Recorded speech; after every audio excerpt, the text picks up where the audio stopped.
नमस्कार सभी को। आज हम पढ़ने वाले हैं कॉन्ट्रैक्टर बिल के बारे में। कॉन्ट्रैक्टर बिल क्या होता है, किस तरह के क्वेश्चंस हमारे HSAS एग्जाम के अंदर पूछे जाते हैं, उनको आज हम डिस्कस करेंगे और कोशिश करेंगे कि आज की क्लास में कॉन्ट्रैक्टर बिल से रिलेटेड जो आपकी क्वेरीज हैं, जो आपके डाउट्स हैं, वो कंप्लीट हो पाए, वो क्लियर हो पाए। तो आइए इसको शुरू करते हैं। सबसे पहले जानते हैं कॉन्ट्रैक्टर बिल के बारे में, यानी कॉन्ट्रैक्टर बिल किस तरह से बनाया जाता है, कौन इसको बनाता है और क्या उसकी स्टेप्स हैं। तो सबसे पहले तो हमें पता होना चाहिए कि कॉन्ट्रैक्टर कौन है। आप पहले पढ़ भी चुके हैं इसको डीपली, लेकिन एक मोटे मोटे तौर पर हम जानने की कोशिश करेंगे कि कॉन्ट्रैक्टर वो पर्सन है जो कि सर्विस प्रोवाइड करता है एक एग्रीमेंट के थ्रू गवर्नमेंट को। जैसे आपने अपना घर बनवाना है तो किसी कॉन्ट्रैक्टर को, किसी ठेकेदार को आप बुलाएंगे और वो अपने हिसाब से फिर सारा मटेरियल जो भी उसको चाहिए वो बनाएगा, और जब आप वो काम कंप्लीट हो जाएगा तो उसकी पेमेंट आपके द्वारा की जाएगी। तो एक सिंपल कॉन्ट्रैक्ट जो आप समझते हैं, कॉन्ट्रैक्टर लेता है, ठेकेदार पैसे लेता है, वो भी इसी तरह से एक PWD के अंदर उसको यूज किया जाता है। तो अब हम समझते हैं कि जो ट्रांजेक्शन्स है कॉन्ट्रैक्टर के साथ, वो कौन कौन सी हो सकती हैं। बहुत ही इंपॉर्टेंट ये स्लाइड मैं कहूंगा, क्योंकि इसी के अंदर वो सारी बातें हैं जो प्रैक्टिकल के अंदर यूज होंगी। तो सबसे पहली पेमेंट हम देखते हैं, वर्क डन एंड मेजर्ड। इसका मतलब होता है कि जो कॉन्ट्रैक्टर ने काम कंप्लीट कर दिया है, उसको मेजर किया जा चुका है, HDO या फिर कंसर्न ऑफिसर के द्वारा वेरीफाई किया जा चुका है, एंड उसकी पेमेंट भी दी जा चुकी है, तो उसको वर्क डन एंड मेजर्ड के नाम से जानते हैं। अब दूसरी पेमेंट हम देखते हैं कि work done but not measured. हमने देखा कि काम तो हुआ, लेकिन उसकी अभी तक मपाई नहीं हुई, उसको अभी तक किसी ने नहीं मापा। तो उस केस के अंदर हम उसको एडवांस पे करते हैं। जैसे आपका अगर घर बन रहा है और आपका एक जो दीवार है वो 4 दीवारी उसने कंप्लीट कर ली है, लेकिन आपने उसकी मेजरमेंट नहीं की कि कितने फुट काम हुआ है, तो उस केस में जब ठेकेदार आपसे पैसे लेगा तो एडवांस के रूप में हम उसको कुछ पेमेंट दे सकते हैं। जब हमारा काम जो है वो मेजर हो जाएगा, वेरीफाई हो जाएगा, तब उसको फाइनल पेमेंट हम कर देंगे। थर्ड इसमें पेमेंट आती है मटेरियल ब्रॉट एट साइट। यानी जब कोई भी ठेकेदार किसी काम को करता है तो उसको कुछ मटेरियल चाहिए होता है। तो वो मटेरियल सीमेंट, ब्रिक, फाउंडेशन में जो इस्तेमाल होने वाला है, स्टील जो लगेगा, उन सभी के लिए कुछ सिक्योर्ड एडवांस लिया जाता है उसके द्वारा, जिससे वो मटेरियल साइट पर डलवा सकता है। तो वो जो सिक्योर्ड एडवांस है, वो एक बहुत ही इंपॉर्टेंट एलिमेंट बन जाता है हमारे प्रैक्टिकल के लिए। और आगे हम देखेंगे कि सिक्योर्ड एडवांस लेने के लिए कौन कौन सी कंडीशंस को पूरा करना पड़ता है। तो फोर्थ जो हमारी इसमें ट्रांजेक्शन्स है वो आएगी जैसे मटेरियल रिकवर, कि आपके पास कोई मटेरियल बचा हुआ है या मटेरियल की कोई रिकवरी करनी है तो वो इसके अंदर आएगा। उसकी security, tax, fine, higher charges, ये हम प्रैक्टिकल के अंदर समझेंगे तो और अच्छे से आपको समझ आएगा। तो आई होप आपको ये जो चारों पेमेंट है वो समझ आ गई होंगी। Work done and measured, work done but not measured जिसको एडवांस पेमेंट भी कहा जाता है, मटेरियल ब्रॉट एट साइट जो कि सिक्योर्ड एडवांस के रूप में दी जाती है, एंड अदर ट्रांजेक्शन जो कि रिकवरीज के अंदर आपको देखने को मिलेंगी। देन मैंने बात की कि सिक्योर्ड एडवांस क्या होता है और कौन कौन सी कंडीशन में दिया जाता है। तो सिक्योर्ड एडवांस, जैसा मैंने आपको बताया, कि वो एक ऐसा एडवांस है जो मटेरियल की सिक्योरिटी के रूप में दिया जाता है, इसीलिए इसको सिक्योर्ड एडवांस कहा जाता है। तो अब कौन कौन सी कंडीशन है जिसमें ये कंप्लीट होगा। तो सबसे पहले जो आपका मटेरियल है वो साइट पर आ जाना चाहिए। दूसरा, जो आपने कॉन्ट्रैक्ट लिया है, यानी आपने किसी बिल्डिंग को बनाने का अगर कॉन्ट्रैक्ट किया है तो वो मटेरियल उसी बिल्डिंग के लिए ही यूज होना चाहिए। थर्ड, कि वो जो मटेरियल है उसकी कोई ना कोई रिक्वायर्ड स्पेसिफिकेशन होनी चाहिए, यानी वो आपके काम का होना चाहिए। और साथ ही साथ material should be properly secured, वो एक प्रॉपर सिक्योर होना चाहिए, पेरिशेबल नेचर का वो नहीं होना चाहिए। तो ये कुछ इसकी शर्तें थी जिसको पूरा करने के बाद सिक्योर्ड एडवांस दिया जाता है। अब कुछ अदर ट्रांजेक्शन जैसे मैंने बात की थी कि material supplied by government, security deposit, advances, fine delay, higher charges, ये सभी जो ट्रांजेक्शन होती हैं ये आपको रिकवरीज में मिलेंगी। जो हम प्रैक्टिकल क्वेश्चन जब हम करेंगे उसमें आपको बहुत अच्छे से पता लगेगा कि इनको कैसे ट्रीट किया जाता है एक प्रैक्टिकल के अंदर। देन हमारा एक इंपॉर्टेंट एलिमेंट है कि फर्स्ट बिल क्या होता है और रनिंग अकाउंट बिल किसको बोलते हैं। जो हमारा फर्स्ट बिल होता है और फाइनल बिल होता है वो उसको बोलते हैं कि जब हमने अपना काम करवाया किसी कॉन्ट्रैक्टर से और उसने पहला ही बिल हमें लाकर दे दिया कि भाई इतना काम मैंने मेजर कर लिया है, आपने वेरीफाई भी कर दिया है, अब मुझे इसकी पेमेंट कर दो। तो जो हम फर्स्ट उसकी पेमेंट करेंगे तो उसमें देखा जाता है कि जनरली हम वन पेमेंट करते हैं, स्टार्टिंग की पेमेंट करते हैं या फाइनल पेमेंट करते हैं, कंप्लीट होने के बाद ही करते हैं, सिंगल पेमेंट होती है और फाइनल सेटलमेंट हम इसमें कर देते हैं जब फाइनल बिल बनाते हैं। जबकि रनिंग अकाउंट बिल क्या होता है कि जब आपका काम रनिंग में होता है, चल रहा होता है, आपकी बिल्डिंग बन रही होती है, उस दौरान क्या होता है जिसमें पीरियोडिक पेमेंट्स आ जाती है, during progress of work, continuing work, यानी वो आपको सारी चीजें मिलेंगी जो कोई भी रनिंग है ये पेमेंट, कोई भी चीज फाइनल नहीं हुई है। तो इसका बहुत बड़ा रोल है हमारी प्रैक्टिकल के अंदर, जिसको up to date, up to date, since previous bill और प्रीवियस बिल के नाम से हम जानते हैं। अप टू डेट जो है वो हमारी फर्स्ट या फाइनल बिल हो सकती है। सिंस प्रीवियस बिल कि जो हमारा लेटेस्ट बिल है जहां तक हमारी मेजरमेंट कंप्लीट हो चुकी है उसको हम सिंस प्रीवियस बिल बोलते हैं। और प्रीवियस बिल जो कि हमारा फर्स्ट बिल हम इसको कहेंगे अगर हमारा सेकंड रनिंग अकाउंट चल रहा है तो ये जो तीन टर्म्स है ये बहुत ही इंपॉर्टेंट है हमारे प्रैक्टिकल के लिए और इनको समझना बहुत ही ज्यादा जरूरी है। तो आइए हम इनको प्रैक्टिकल के थ्रू समझने की कोशिश करेंगे। तो रिकवरीज जब हमारी कोई ग्रोस अमाउंट पेबल आ जाती है उसमें से रिकवरीज माइनस की जाती है, जो हम 8 बी और 8 ए की रिकवरीज पढ़ेंगे। देन हमारी नेट अमाउंट पेबल आती है। ये नेट अमाउंट जो पेबल आएगी ये हमें चेक के थ्रू देनी है कॉन्ट्रैक्टर को, और इसी के ऊपर ही जो हमारे एक्शन साहब हैं या जो भी अधिकारी हैं वो इसके ऊपर सिग्नेचर करेंगे अपने। तो ये एक तरह की फाइनल पेमेंट मानी जाती है कि जब हम कॉन्ट्रैक्टर को पेमेंट कर देते हैं। तो हमने ये देख लिया कि सिक्योरिटी डिपॉजिट क्या होती है, कि सिक्योरिटी ली जाती है, यानी जब आप काम करना शुरू करते हैं तो आपसे कुछ पैसा रखवा लिया जाता है ताकि आप बीच में काम को छोड़कर ना जा पाए। हायर चार्जेस यानी आपने कोई सामान मंगवाया है, कोई मशीनरी मंगवाई है तो उसके हायर चार्जेस होते हैं। फाइन फॉर डिले, आपने कोई काम डिले कर दिया, बहुत लेट कर दिया, तो उसकी रिकवरी भी कॉन्ट्रैक्टर से ली जाती है। तो आइए जिसके लिए हम इस इंतजार कर रहे हैं बहुत देर से और जो आपके पेपर के पॉइंट ऑफ व्यू से बहुत ही ज्यादा इंपॉर्टेंट है, प्रैक्टिकल।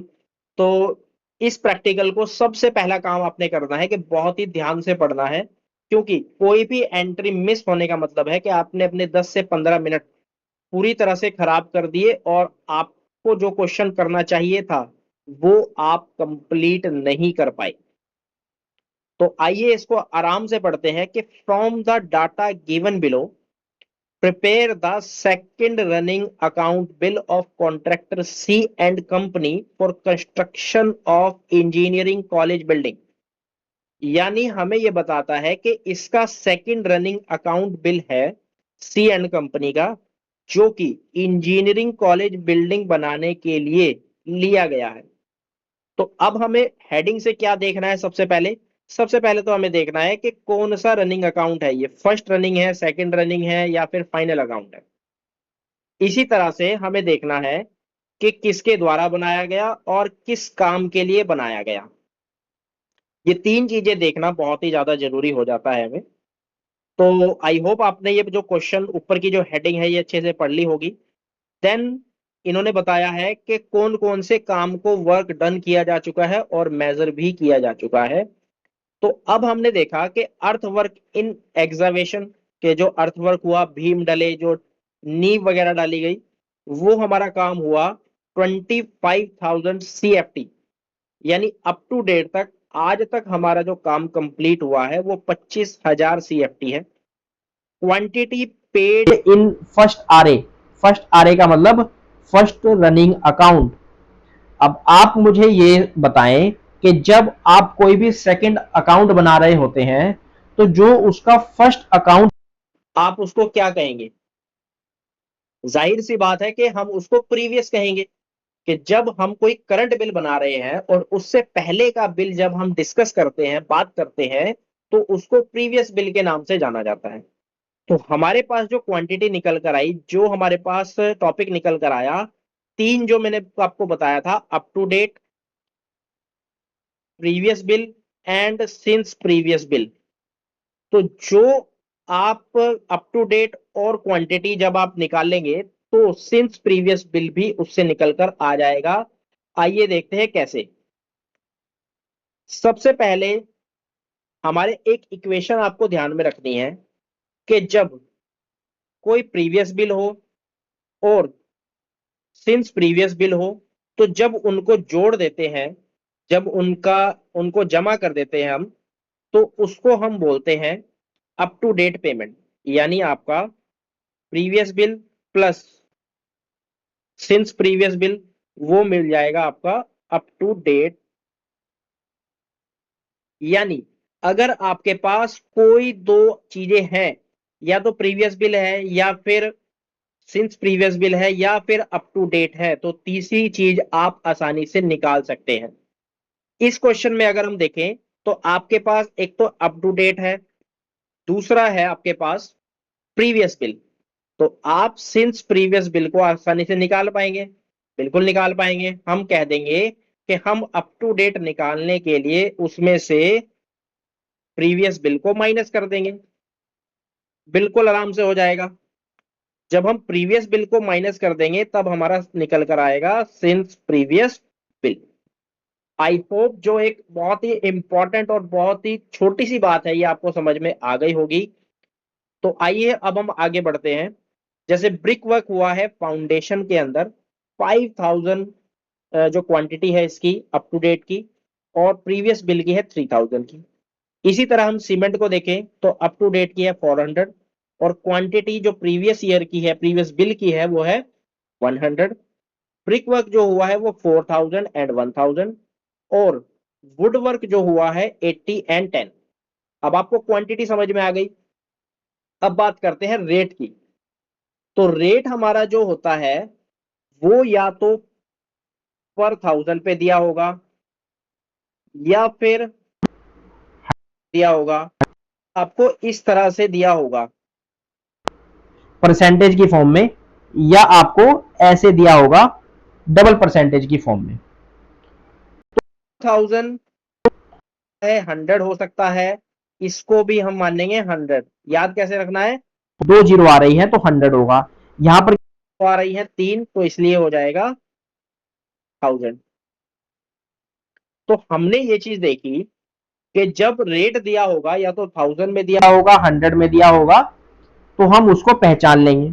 तो हम सबसे पहले अपना क्वेश्चन के थ्रू पहचानने की कोशिश कि 50 पर जीरो CFT। अब यहां पर कितनी जीरो है? 1 2 और 3। यानी इसने कहा ये जो 50 है वो 1000 के बराबर है, यानी 1000 रुपए, 1000 स्क्वायर फीट या CFT जब काम होगा तब हम आपको 50 रुपए देंगे। इसी तरह से जब ब्रिक वर्क का काम होगा, जब 100 सीएफटी कंप्लीट आप कर लेंगे तब हम आपको 300 रुपए देंगे। इसी तरह से 100 सीएफटी 500 रुपए हम सीमेंट कंक्रीट के देंगे। Same as brick work in super structure में 350 रुपए देंगे हम 100 सीएफटी के, और पर सीएफटी यानी सीधा हम मल्टीप्लाई कर सकते हैं कि 30 के हिसाब से हम देंगे। तो हमें पूरा क्वेश्चन अभी हम बाद में देखेंगे। सबसे पहले हमें ऊपर की स्टेटमेंट को समझना है कि क्या दिया है। अगर आपने ऊपर की स्टेटमेंट को अच्छे से समझ लिया, कौन सी एंट्री कहां पर आएगी ये जान लिया, तो आपके लिए आधा क्वेश्चन कंप्लीट हो चुका है। आपको बिल्कुल भी घबराने की जरूरत अब नहीं है। तो आइए अब हम फॉर्मेट की तरफ हम चलते हैं। तो ये आपका एक फॉर्मेट है कॉन्ट्रैक्टर बिल का, जो कि DFR PW24 के अंदर दिया गया है, जिसके अंदर सबसे पहले आएगा name of contractor, number of work and serial number of bill. तो नेम ऑफ हमने देखा था, हमने तीन चीजें वहां पर पढ़ी थी। तो तीन चीजों में सबसे पहली चीज हमने देखी, जो नेम है कॉन्ट्रैक्टर का वो है C and company. Name of work हमने देखा कि ये कोई इंजीनियरिंग कॉलेज की बिल्डिंग है, माफ कीजिए, इंजीनियरिंग कॉलेज की बिल्डिंग है।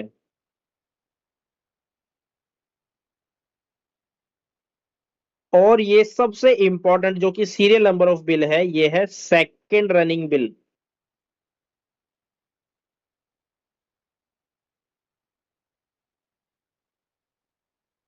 सेकंड रनिंग बिल, हमें ये तीन जो इंपॉर्टेंट है बड़ी ही ध्यान से करनी है। आइए इसको दोबारा से देख लेते हैं हम। सबसे पहले आपने देखना है कि भाई कॉन्ट्रैक्टर का नेम क्या बता रहा है। वो जो कॉन्ट्रैक्टर का नेम है वो है सी एंड कंपनी, और आपके पास क्या हुआ, बिल्डिंग बनाने के लिए दिया। तो सबसे ज्यादा हमें देखना है कि जो आपका सेकंड रनिंग अकाउंट बिल है, ये आपको जरूर से जरूर ध्यान में रखना पड़ेगा, तभी आपका क्वेश्चन अच्छे से हो पाएगा। वो सभी इसलिए रिमूव की ताकि जो इंपॉर्टेंट चीज है आपके सामने वो अच्छे से प्रकट हो जाए। फॉर्मेट में हम देखें तो हमारे पास जो फॉर्मेट आएगा वो 10 कॉलम का फॉर्मेट है, जिसके अंदर हम अगर ये वाला पोर्शन देखें, इससे जो लेफ्ट राइट साइड है वो हमारा नॉर्मल जो वर्क होता है, वर्क डन एंड मेजर्ड, उससे रिलेटेड होता है। जो हमारा लेफ्ट साइड है वो एडवांस पेमेंट से रिलेटेड होता है, और जो नीचे दिया हुआ है ये हमारा सिक्योर्ड एडवांस से रिलेटेड होता है। तो हम तीन ही तरह की पेमेंट हम करते हैं contractor, work done and measured, दूसरी है एडवांस पेमेंट, और तीसरी है हमारी सिक्योर। तो ये पोर्शन है हमारा जो अ, तीन, 4 से लेकर 10 तक। तो 4 से लेकर जो 10 कॉलम हमें गिवन है वो है वर्क डन एंड मेजर्ड के। जो 1 से लेकर 3 तक हैं वो सिक्योर्ड एडवांस के। इसी तरह से 1 से लेकर जो 8 है अलग फॉर्मेट के अंदर, जिसको हम पार्ट 2 भी बोल देते हैं, ये आएगा हमारा सिक्योर्ड एडवांस। तो सबसे पहले हम डालेंगे आइटम ऑफ वर्क, कौन सी आइटम हमें दी गई है क्वेश्चन के अंदर, क्या उसकी यूनिट है, कितने रेट पर वो काम कर रहा है, क्या क्वांटिटी दी गई है अप टू डेट के अंदर, और टोटल अमाउंट क्या आई है, प्रीवियस बिल की क्या अमाउंट आई है, और उससे हम सिंस प्रीवियस बिल भी निकाल लेंगे। कभी कभी ऐसा होगा कि आपके पास अप टू डेट होगा, सिंस प्रीवियस बिल होगा, प्रीवियस बिल निकालना होगा। कभी कभी ये होगा कि सिंस प्रीवियस बिल होगा, प्रीवियस बिल होगा, जिससे आप अप टू डेट निकाल सकते हैं। मैंने आपको जो इक्वेशन है वो बहुत अच्छे से समझाई कि ये इक्वेशन आपको जरूर जरूर याद रखनी है अगर अपने प्रैक्टिकल को बहुत अच्छे से करना है तो आइए हम वन बाय वन एंट्री को देखते हैं। सबसे पहले हमने देखा कि अर्थ वर्क इन एक्सकावेशन 25,000 CFT काम हुआ अप टू डेट के अंदर। सबसे पहले हम अप टू डेट वाली क्वांटिटी ही लेंगे, सिर्फ और सिर्फ हम इस क्वांटिटी को देखेंगे। 25,000 काम हुआ और 1,000 काम होने पर उसको 50 रुपए मिलते हैं। तो कैसे कैलकुलेट किया, हमने देखा कि उसको 50 रुपीज मिल रहे हैं 1000 वर्क करने, CFT करने पर। तो 1 रुपए कब मिलेंगे, जब हम 1000 डिवाइड बाय 50 करेंगे। इसी तरह से 25,000 CFT काम हुआ है तो ये इससे मल्टीप्लाई हो जाएगा। तो जब हम इसकी मल्टीप्लाई करेंगे ये आएगा 1250, 1250 यहां पर ये आ चुका है। इसी तरह से जब हम ब्रिक्स का करेंगे, तो ब्रिक्स के लिए हमें करना होगा कि हमने देखा हमारा जो रेट गिवन है वो 300 पर स्क्वायर फीट है, सॉरी 300 पर 100 CFT है। तो 300 वो दे रहा है 100, माफ कीजिए उल्टा लिखा गया ये,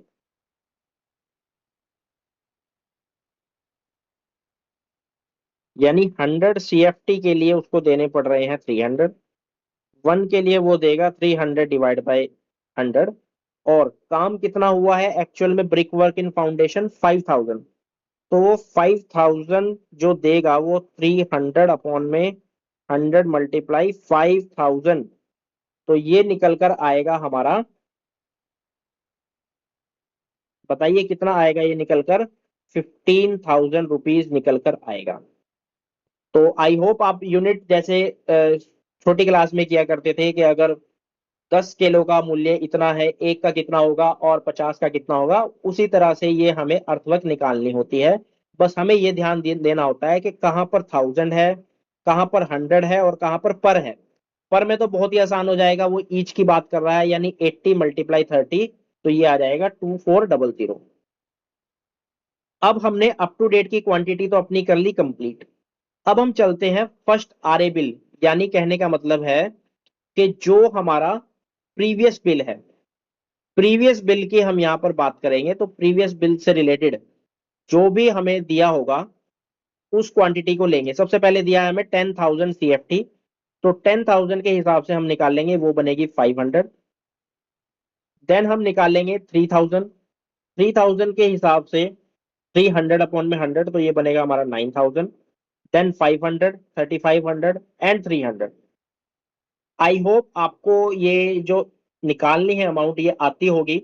मैं इसको मानकर चल रहा हूं क्योंकि मैंने फर्स्ट दो जो आइटम है वो आपको निकाल कर समझाई किस तरह से होगा। दोबारा से मैं बता देता हूं कि अगर 50 पर 1000 दिया है, मान लीजिए आपको दिया है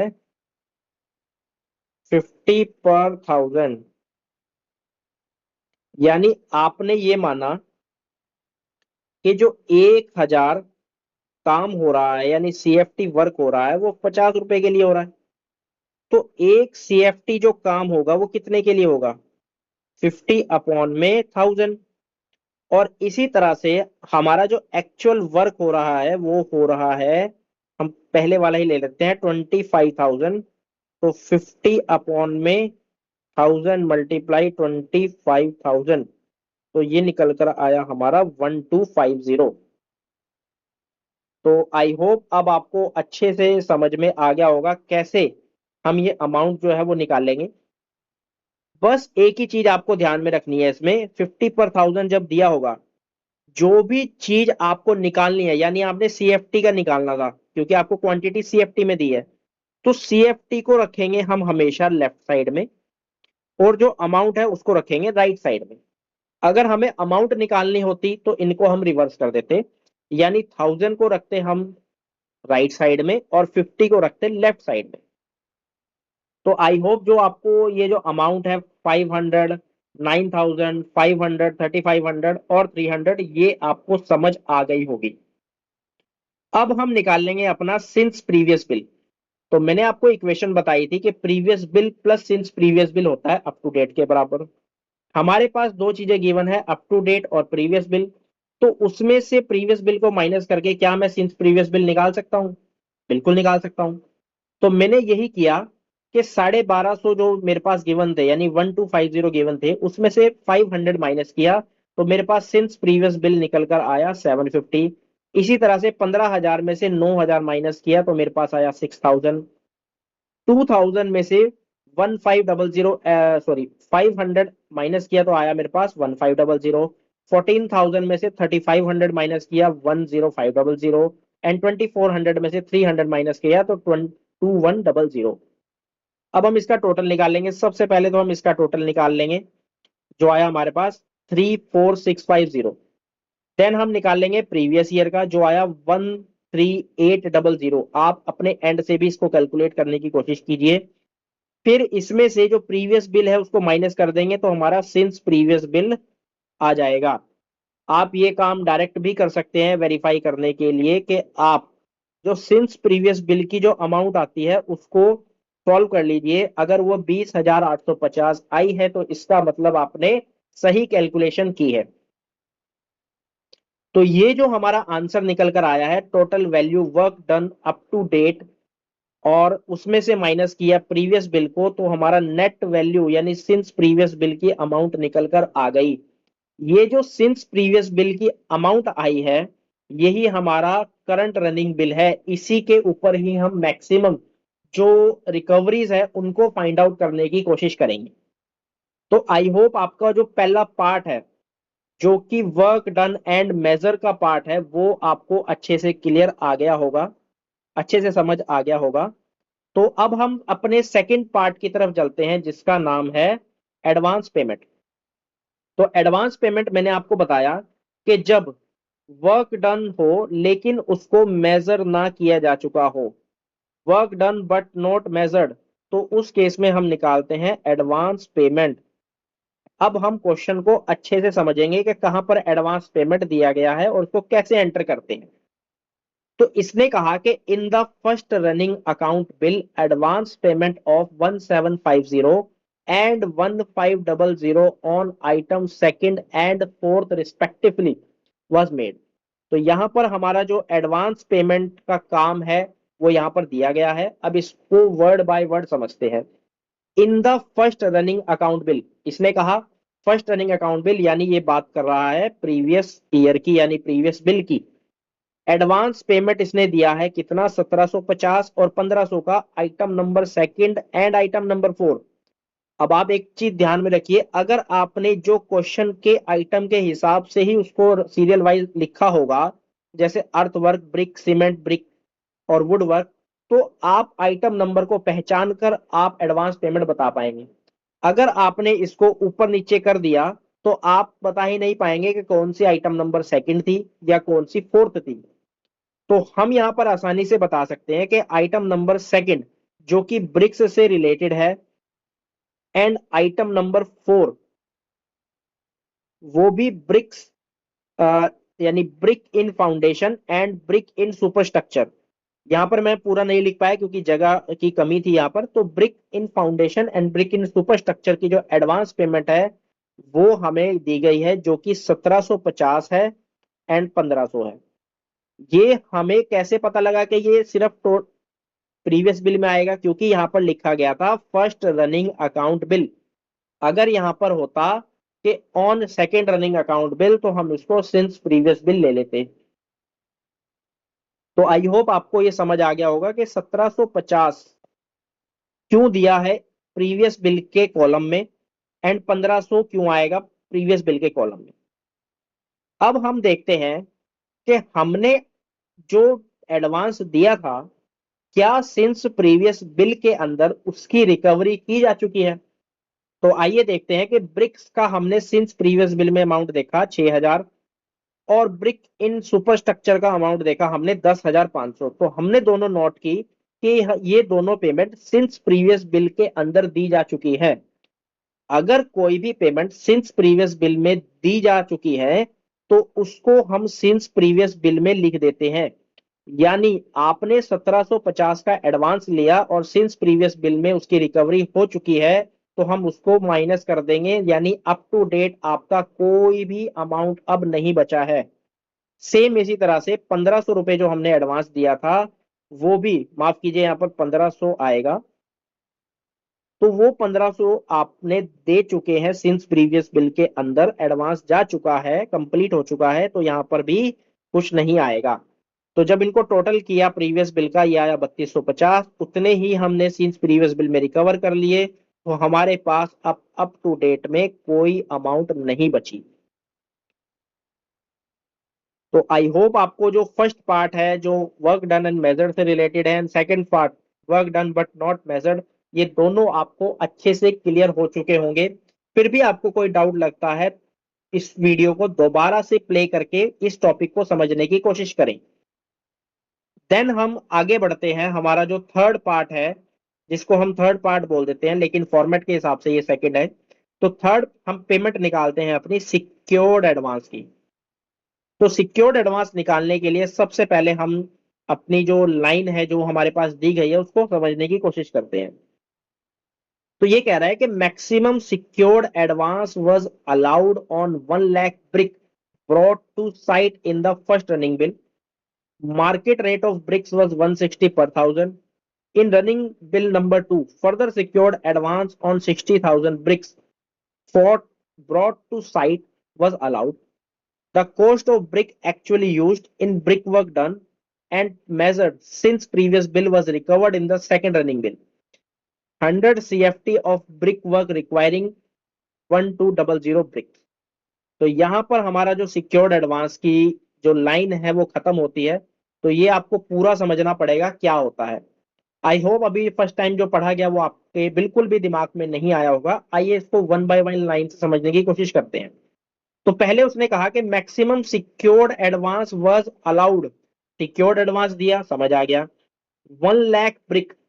अब हमें यहाँ पर दो चीजें समझ आई, आइटम और उसकी क्वांटिटी। तो यहाँ पर हम देखेंगे हमारी डिस्क्रिप्शन ऑफ मटेरियल जो कि है ब्रिक, और आइटम सॉरी क्वांटिटी, जो क्वांटिटी है वो कितनी है, 1 लाख। अब ये कैसे पता लगेगा कि ये 1 लाख प्रीवियस बिल की है, सिंस प्रीवियस बिल की है, या फिर फाइनल की है। तो आगे समझते हैं कि brought to site in the first running account bill. अब हमें यहाँ पता लग चुका है कि ये जो हमारी ब्रिक है, जो क्वांटिटी है वो प्रीवियस बिल की है। तो अब हम इसमें डाल देंगे आउटस्टैंडिंग प्रीवियस बिल, यानी फर्स्ट कॉलम में 1 लाख ब्रिक हमारे पास आ चुकी है। तो आई होप यहां तक आपको समझ आ गया होगा। अब आगे चलते हैं। Market rate of the brick was 160 पर थाउजेंड। यानी जो रेट है, मार्केट रेट जिसको फुल रेट भी कहा जाता है, तो फुल रेट हमारा है 160 पर थाउजेंड। पर थाउजेंड दे, पर 100 दे, पर दे, ईच दे, तो ये आएगा हमेशा यूनिट के अंदर। तो 160 हमें मार्केट रेट दे दिया, पर थाउजेंड यानी यूनिट हो गई। आगे पढ़ते हैं। इन रनिंग बिल नंबर 2, यानी इसी बिल की बात कर रहा है जो हम बना रहे हैं। Market rate sorry further secured advance on 60,000 brick brought to site was allowed. यानी जो बिल नंबर 2 में ब्रॉट टू साइट लाया गया, साइट के ऊपर लाया गया, वो हम देखते हैं। तो हमें हेडिंग से पता लग रहा है कि brought to site since previous bill. तो इसके अंदर ये 60,000 अमाउंट आ जाएगी कि हम अपना जो 60,000 की नई ब्रिक है वो सिंस प्रीवियस बिल के अंदर ले आए हैं। तो हमें यहां से ये पता लगा। अब हम आगे देखते हैं।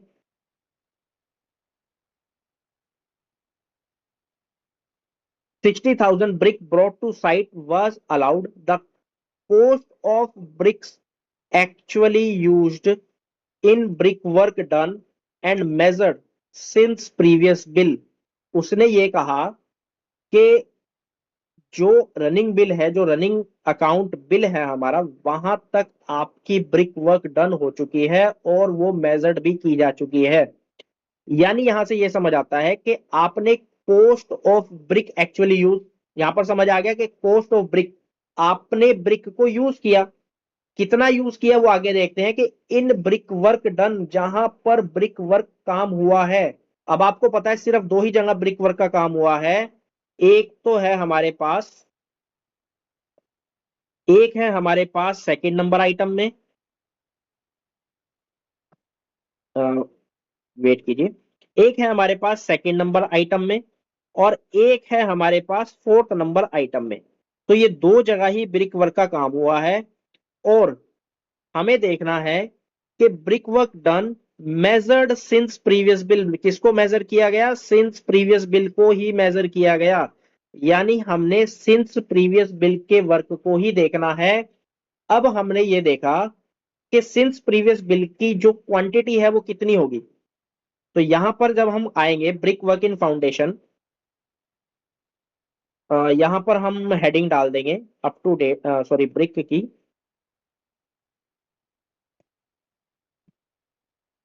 तो ये हमने देखा अप टू डेट की ब्रिक की क्वांटिटी कितनी थी, 5,000 माइनस, और इसी तरह से ब्रिक वर्क इन फाउंडेशन कितना था, 3,000। तो ये तो आ गया हमारी 2,000 फर्स्ट वाले की। इसी तरह से जो सेकंड यानी फोर्थ आइटम जो हमें दी है, यहां पर कर लेंगे हम, वो आएगी हमारे पास 4,000 तो दी है अप टू डेट, उसमें से माइनस किया हमने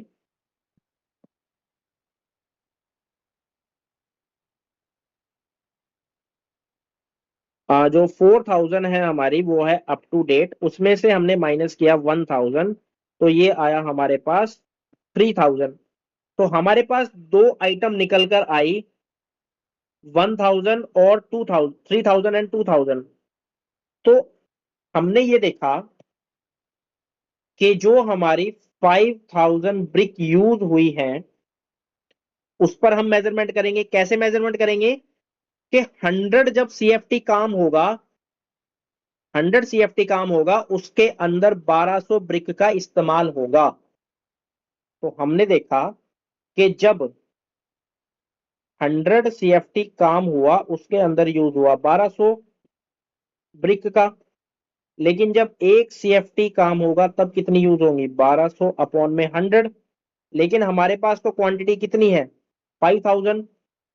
तो हम ये देख लेंगे कि 5000 मल्टीप्लाई 1200 अपॉन में 100, तो ये निकल कर आएगा हमारा 60,000, जो कि यहां पर दिया गया है सिंस प्रीवियस बिल के अंदर। तो हमने देखा कि प्रीवियस बिल में तो हमारे पास 1 लाख ब्रिक थी, सिंस प्रीवियस बिल में निकल कर आई 60,000, तो हम माइनस करके निकाल लेंगे हमारी since previous bill brought to site 40,000। तो अब ये जब दोनों हम ऐड करेंगे तो हमारे पास 1 lakh brick up to date वाली पड़ी होगी, यानी करंट में होगी। तो अब हम इसका सिक्योर्ड एडवांस निकाल लेंगे। तो यहां तक हमने समझ लिया था, डिस्क्रिप्शन आ गई, यूनिट आ गई। अब ये आता है हमारे पास rate, 75% of full rate. 75% of full rate का मानना क्या होता है, ये क्या कहता है कि जो आपका फुल रेट है उसका 75%, यानी आप क्या कर दो, 160 मल्टीप्लाई 3/4, हमेशा 3/4 ही करना है आपको। तो ये हम इसको काट लेंगे 40 से, तो ये आ जाएगा आपका 120, यानी 120 आ गया। अब मल्टीप्लाई करना है 3 × 7, तो 3 में आइटम दी है 1 लाख और 7 में दी है 120, तो हमारे पास मल्टीप्लाई कर कर आ जाएगा 12,000, क्योंकि हमारी जो 1000 पर यूनिट के हिसाब से दिया गया है। तो हम जब कैलकुलेट करेंगे तो ये हमारा निकल कर आ जाएगा। तो यहां तक आई होप आपको सारी चीज जो समझ आ गई होगी, बहुत अच्छे से क्लियर हो गई होगी। तो अब हम इसको आगे समझने की कोशिश करते हैं। तो यहां पर हमने देखा कि जो हमारी up to date amount I वो 12,000। प्रीवियस बिल को भी जब हम निकाल लेंगे 1 लाख को 120 मल्टीप्लाई अपॉन में 1000, तो वो भी आएगी 12,000। तो हमारे पास जो सिंस प्रीवियस बिल यानी अप टू डेट का कोई अमाउंट नहीं बच पाएगा। ठीक है, तो यहां तक हम कंप्लीट कर चुके हैं अपना पार्ट 1, पार्ट 2 एंड पार्ट 3। तो ये हम इसको समझ लेंगे कि पार्ट 1, पार्ट 2 और पार्ट 3 कौन कौन से गिवन है। तो इसको पेन चेंज कर लेते हैं, अच्छा नहीं लग रहा, बढ़िया वाला पेन लेकर आते हैं। तो हमने देखा कि अप टू डेट की जो पेमेंट है पार्ट 1 की वो ये रही। दिख नहीं रहा तो दूसरा कलर इस्तेमाल कर लेते हैं जो विजिबल हो, ये वाला। एक तो हमारे पास पेमेंट है ये वाली अप टू डेट की मेजर्ड। सेकंड जो पेमेंट हम निकालते हैं वो ये वाली है जो फिलहाल हमें नहीं दी गई। ध्यान दीजिए, जो मैं पर्पल से कर रहा हूं उसको देखना है सिर्फ।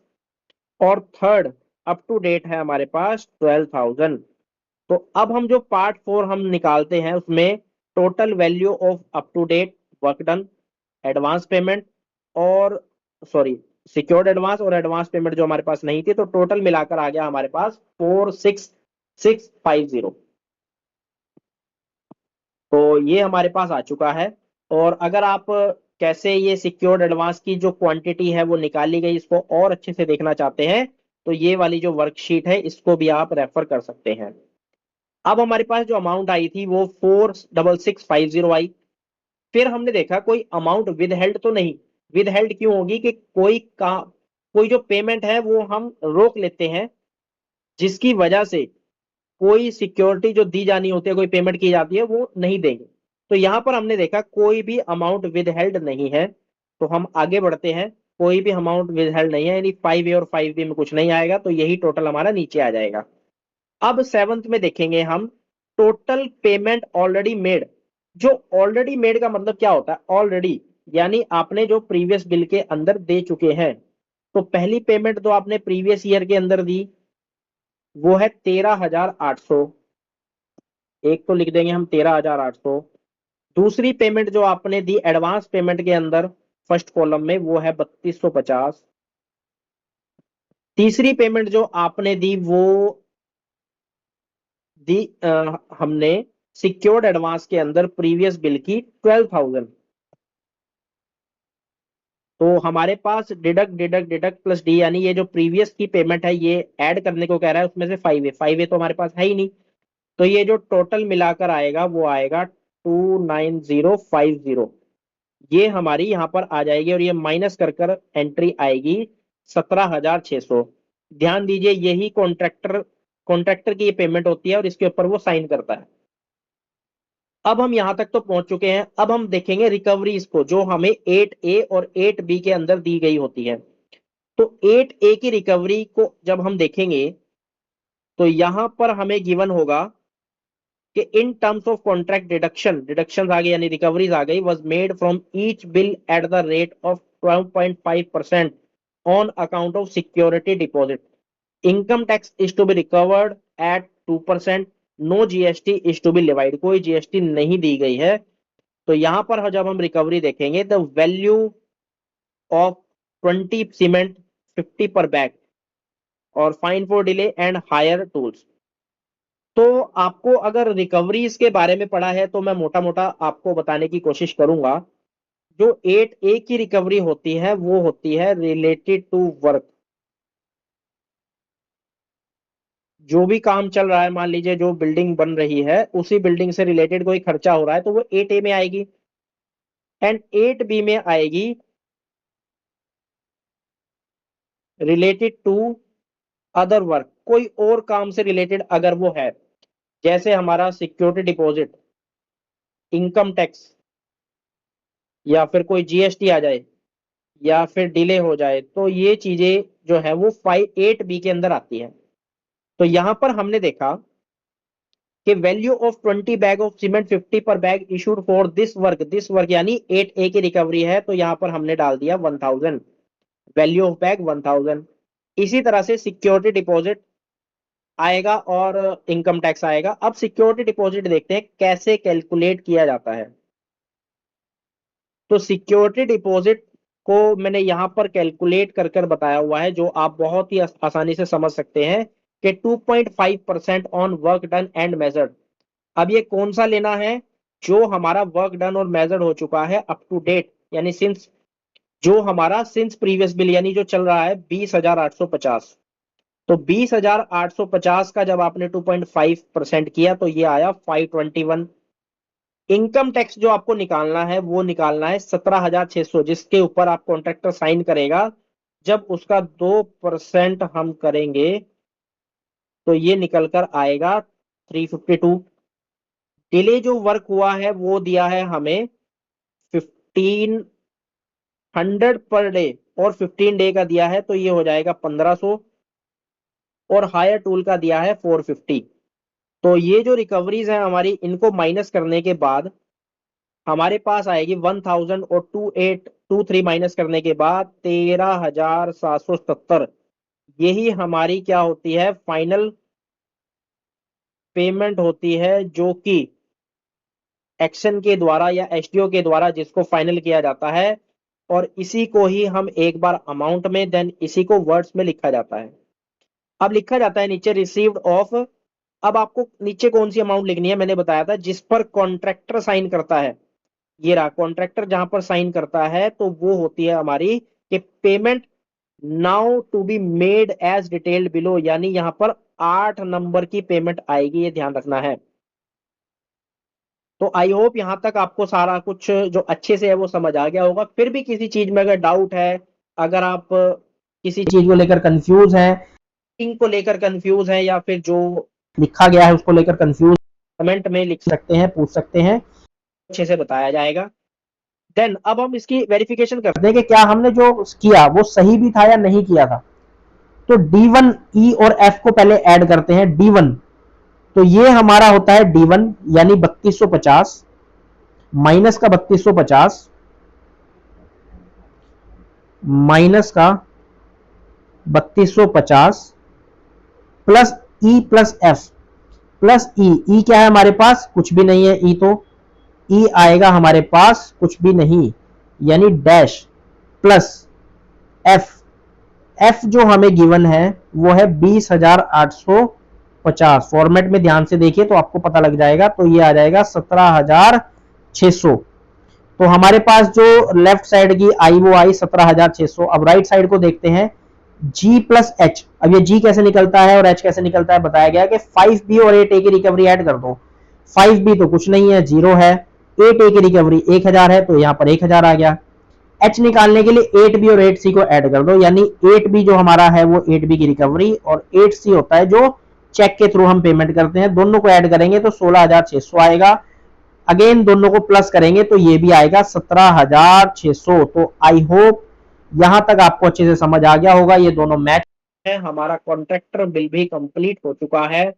इसको दोबारा से देखिएगा, समझिएगा, बार बार इसको देखिएगा, ताकि एंट्रीज आपको अच्छे से क्लियर हो जाए, क्योंकि यही एंट्री बार बार आती है एग्जाम के अंदर, इन्हीं वर्डिंग्स में पूछा जाता है। तो हम आगे भी अपने जो सीरीज है प्रैक्टिकल की उसको करेंगे। आगे हम ये वाला प्रैक्टिकल भी करेंगे, इस वाले प्रैक्टिकल को भी करेंगे, और प्रैक्टिकल भी है मेरे पास जिनको हम वन बाय वन समझेंगे। तो आई होप आज की जो ये क्लास है आपको अच्छे से समझ आई होगी, अच्छे से आपको हर चीज का ज्ञान हुआ होगा। तो काइंडली इसको, इस चैनल को सब्सक्राइब करें, अच्छे से समझें इस चीज के बारे में। तो अलविदा लेते हैं, आज मिलेंगे नेक्स्ट सेशन में, जो कि हमारा क्वेश्चन नंबर 7 और क्वेश्चन नंबर 14 से रिलेटेड होगा। Thank you. जय हिंद, जय भारत।